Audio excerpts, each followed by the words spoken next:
I know. It's been a long since I have posted something like this on my YouTube channel. But trust me, I'm quite committed and will be posting regularly from now on. Please watch till the end. And before that, let's see what we will be covering in this video.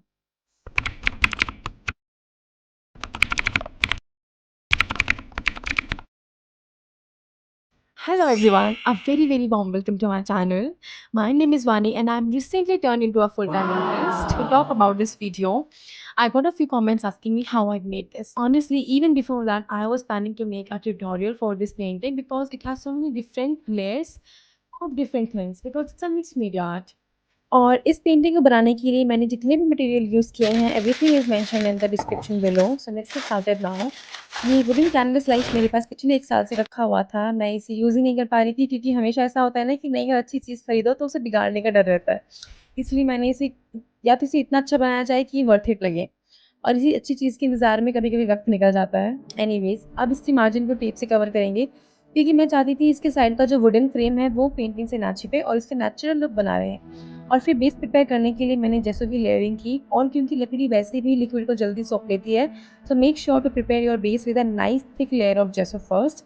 And इसके बाद जैसो की layering को अच्छे से dry होने दें। And once the base was ready, मैंने ग्रिड मेथड से स्केचिंग शुरू की एंड ऑनेस्टली इसमें काफ़ी ज़्यादा टाइम लगता है, इसलिए मैंने इसे टाइम लैप्स में रिकॉर्ड किया।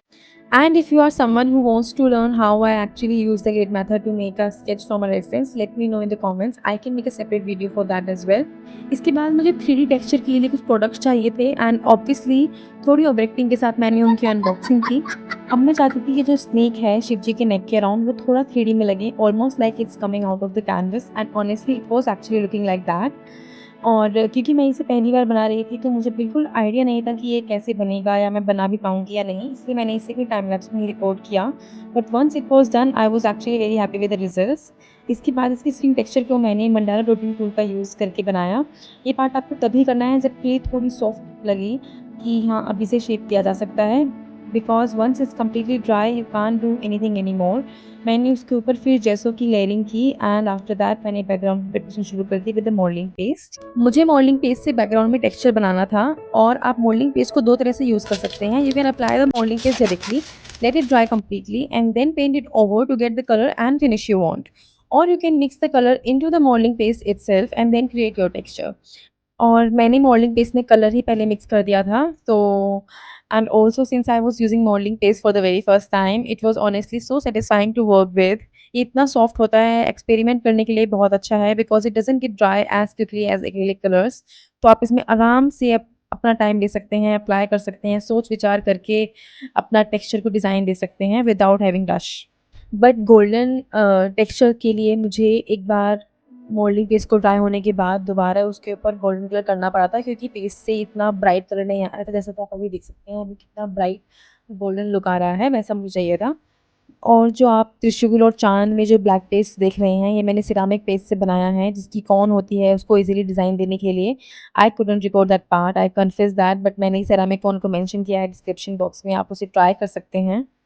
इसके बाद मैंने कलरिंग स्टार्ट कर दी एंड कलरिंग में मेरे साथ ऐसा होता है कि मुझे पूरा फ़ोकस लगाना होता है क्योंकि मैं रेफ़रेंस को एज़ इट इज़ रिक्रिएट करने की कोशिश करती हूँ। सो इस पार्ट को मैंने ज़्यादा डिटेलिंग में रिकॉर्ड नहीं किया है। But I do have a request, अगर आप चाहते हैं कि मैं कलरिंग प्रोसेस को भी प्रॉपर्ली स्टेप बाय स्टेप एक अलग वीडियो में दिखाऊँ तो let me know in the comments and और अगर मुझे इस रिक्वेस्ट के लिए इनफ कमेंट्स मिलते हैं then definitely I will make a separate video for that. So फिलहाल मुझे कलरिंग का ही पार्ट बचा है इसमें and obviously if you want to learn how to properly use acrylics that itself deserves a separate video. But for this particular painting tutorial, I think this is enough to give you an idea of how I approach the coloring and build the painting step by step.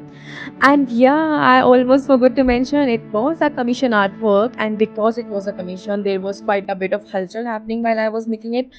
जैसे कि मैंने शिव जी के hair black बनाए थे as it was in the reference, but वो suit ही नहीं कर रहा था पेंटिंग को और क्लाइंट को भी अच्छा नहीं लगा, मुझे भी अच्छा नहीं लग रहा था। फिर बाद में उसको ब्राउन बनाया, इससे स्नीक का कलर ही समझ नहीं आ रहा था बिकॉज रेफरेंस के अकॉर्डिंग वो ब्लैक था जो मुझे पसंद ही नहीं आया। फिर मुझे लगा कि पेंटिंग में सब सारे कलर ऑलमोस्ट आ चुके हैं, गोल्डन है, इसमें grey, black, blue and red colour आ चुके हैं, तो मैं ऐसा क्या कलर डालूँ स्नेक में जिससे वो बहुत पॉपअप ब्राइट लगे, वाइब्रेंट आने लगे, वो अपनी ही जगह पे स्टैंड हो।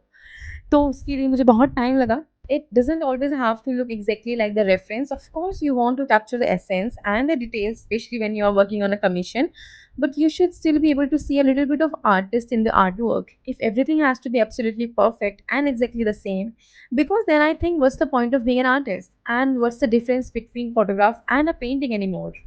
For me, a painting doesn't have to be perfect to be beautiful. It just has to have something that feels like you. And honestly, I felt that the moon looked much more beautiful in a way I had imagined it. So I decided to keep it that way. And I think that's what I enjoy the most about painting. Being able to experiment, make changes, sometimes make mistakes, and then figure out what works actually better. And now, when you look at the brown hair and then look at how the green completely changed the snake and the painting, you can actually see the difference. The whole painting got a different look just because I allowed myself to experiment a little.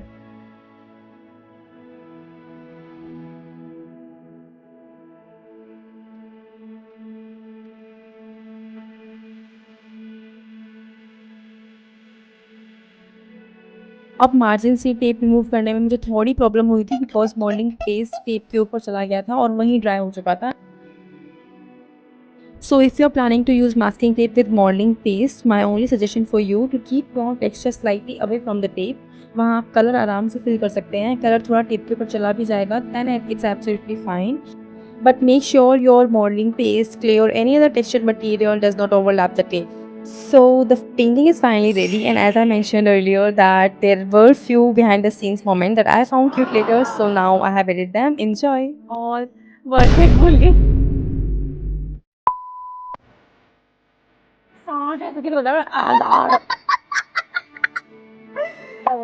Will you finally ready?